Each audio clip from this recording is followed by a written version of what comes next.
organization. Let me give you an example. Let us say you're a contact center and one of your goals is to able to have qualitative interactions with your customers to have a good CSAT scores. So for example, you would want to see good CSAT scores based on the interactions your agents have with your customers. Now in certain cases, the scores do not reflect good results, and one of the reasons is because customers feel that they have not been understood, their problems are not very well comprehended, and the interactions are very superficial and they're just about touch and go, and agents call back and say they will get back, but the overall comprehension of the problem is not really understood. One of the reasons that happens is because there is a certain urge and rush to be able to get the complaints out of the way without actually getting or deep diving into the complaints. Okay, so one of the systems that a contact center can look at is to be able to imbibe this in the daily schedule, is to before go ahead and actually give that call, have a complete dedicate at least 10 to 15 minutes reading up about the entire customer profile on CRM, reading up about the complaint, parts of the complaint, the components of the problem, get a sense of the whole issue, and then go ahead and give the customer a call.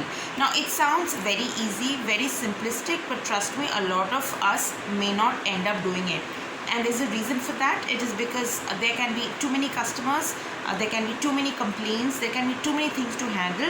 So sometimes people let go of giving things time before actually going ahead and doing a little CSAT scores will actually give weightage to the quality of interaction as to how the agent has comprehended the problem and how confident and aware they are about solving the problem, whether they have a solution in mind, whether they need to go ahead and research a solution. So all these things come in the way of qualitative interactions. Therefore, one of the things that can be put in place is to ensure that a complete research time is given before going ahead and making that call. Now, easier said than done. It does not happen that often, which reflects in the CSAT scores. Now, one of the other things that comes in mind in terms of system is that there's a general question that if there are so many complaints, if there are so many customers, if there's a huge list of people who need to be called up, how can you ensure that you spend 5-10 minutes each before you actually get on to the calling the customer? Because sometimes it's just about reaching out to them, right, and not really getting into the deep into the root cause of the problem.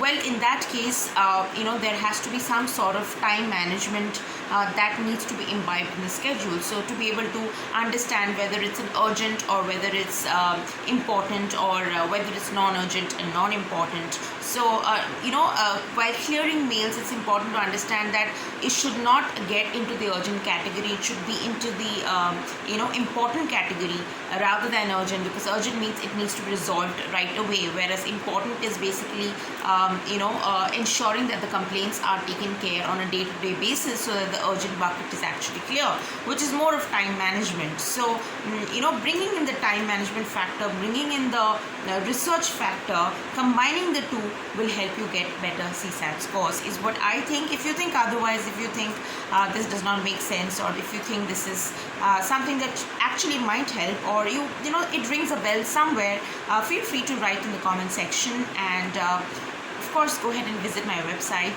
whenever possible. Thank you so much. Have a good day.